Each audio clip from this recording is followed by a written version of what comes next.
They say it's all about the journey and not the destination. We are in Riyadh right now covering the Future Investment Initiative Conference. And what we saw at the venue is something very interesting. In fact, a glimpse of a new ultra luxury train that's going to start in Saudi Arabia. It's going to be called as Dream of the Desert. It's going to completely transform how one travels in Saudi Arabia and how one travels specifically in a desert. So let's show you how it looks from inside. But before that, let me tell you, it has been developed by an Italian company, Arsenale, and the Saudi Railway Company. So there is a collaboration there. So let's show you how it looks like from inside.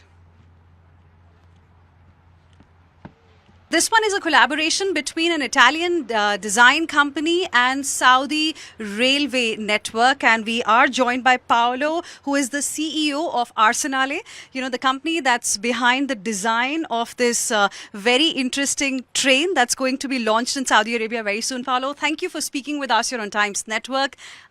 Tell us a little bit about this interesting train that people in Saudi and around the world are going to see. But Arsenale is developing this new way of travel. Is in Italy with a set of trains, here with the Dream of the Desert. So we have done a collaboration with the Saudi Arabian Railways, where we manufacture the train, we bring the train, we operate the train, we also design the train, of course, and Saudi Arabian Railways give us the access to the network, to the track. The Dream of the Desert will have 14 cars, around 36 cabins, two beautiful restaurants, one with the international cuisine and one with the local cuisine, and we'll set the departure at the end of 2026, traveling towards the north of the country. So from Riyadh to Hail, Al Jouf, crossing the desert, but there is not only the desert, because there is the greenery, there is the mountain. I mean, it's a very new way of traveling in the country on a different speed and a different pace to experience something in a different way. So you're going to give people an experience. Can you also help us understand the design here a little bit? Because I believe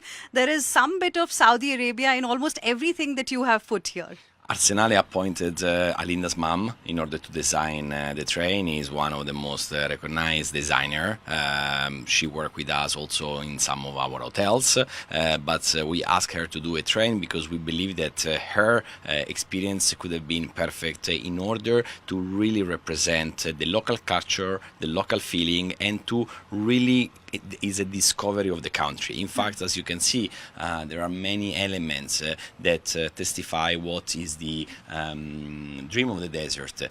All the symbol, the most important symbol of the country, the lamp that is coming from the western region, the material, the colors, everything is shaped in order to give you the sensation that you are in Saudi Arabia. Also, the broderie is how Saudi Arabia the craftsmanship used to do this kind of material fabrics in the tents, the triangle, all the different elements. They are very specific from Saudi Arabia. Okay. Here we are in the Majlis. As you know, the Majlis is one of the most convivial part, and so we decided to create some Majlis on board where people can speak, where they can be together, or where they can play their card game, for example. This represent some of the most famous doors of the entering of the country, and is a touch that walk with you on a journey that is not only the journey on board of the train, but is also the journey on the train. Okay. We see this element that remembers us of Alula and the Egra monuments, and here you can see the lamp. You can see the little lamp, the big lamp, also the lamp in the middle that are like the drops of the water in the desert.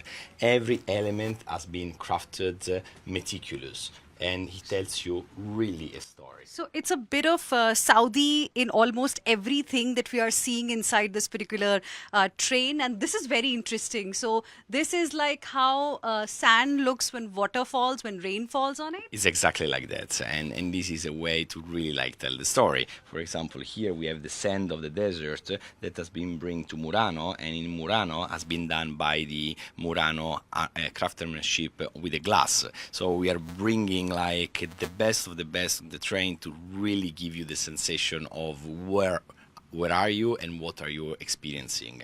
What about the name? Why Dream of the Desert? I mean, Dream of the Desert is because, of course, with our project, you are dreaming of not only the desert, because we said dream of the desert, because of course it's like a dream running in the desert. But Saudi Arabia is much more than desert. There is an incredible landscape from north to south. The country, it's much more than a desert, and this is the reason why we wanted to call it with this name. Okay. Can you tell us a little bit more about what else can people really expect? Because it's going to be ultra luxury that they should be looking forward to. It's ultra luxury. The cabins are very comfortable, very generous. We have, of course, a king size bed or twin bed. They're very rich. We have a table where people in the morning can have breakfast, or when maybe they can have a snack, or where they can simply looking for outside of the window, or they can maybe rest in their armchair reading a book if they don't want to be in the common area. Also, all the element of the bar, the private toilet that every cabin has, will give you a sensation on how luxurious is the train, on how the train give you the possibility to really feel the maximum comfort despite you are in a small environment, because of course the train. This is the wardrobe that, as you can see, to be on a train is very spacious, is very big. And how much will one have to spend to be here? I mean, our prices will go with the same prices of the industry, so there will be between $3,000 and $5,000 per person per night, depending on the season. So it is not a cheap price, but what we are giving you, the experience that you're gonna live, the excursion, the food, the entertainment on board, they're really worth the price. And I've heard there are going to be some cultural programs as well, while people are in this on this particular train. That's exactly, because what we want, as we said, is not only the product itself. We want to give you an experience 360 degrees from the foods to the culture on board to the storytelling, because when the people traverse the desert or maybe get to a place like Hail, they will disembark, they will really discover the local community. And so we want to tell them, because maybe many people, they will not only be local, we really want to tell them what Saudi Arabia is. Okay. And how many such rooms are going to be there in a proper train? There's just one. This is just one of the examples, but we will have 36 cabins for around 72 guests that can enjoy, of course, sleeping on board, and then the restaurant and the lounge. Okay, very interesting. And how soon can people expect it to be ready, and when is it likely to start? We are setting our first departure at the end of 2026, so we will run all the technical tests at the beginning of the year, and hopefully we will have a happy client by 2027. Very interesting. And let's also see the other part of it. Of course, there are these cabins that are going to be there, but I could see some very interesting, pictures here. They also depict Saudi in some ways, Saudi's culture, and it's very interesting. Is that the inspiration? That is the inspiration. This is tell you a story about all the most important images of the country. And as you can see, when the door of the cabin is closed, you can see a very little details about the wood, the different kind of wood, the different kind of form and geometrical form that are used into the local culture. Okay, so you're saying by end of 2026 is when people can expect bookings to really begin. It's right. Correct. Okay. It is correct. All right. So here you saw, viewers, how this train really is going to look like. It's going to cost around $3,000 odd, $3,000 to $4,000 odd per person. Per night. And for how many days will this journey going to be? It's either one night or 2 nights. Okay, very interesting. Thank you very much, Paolo. Appreciate you speaking with us here on Times Network. Thank you very much. In Riyadh, with video journalist Himanshu, this is Heena Gambhir for Times Network.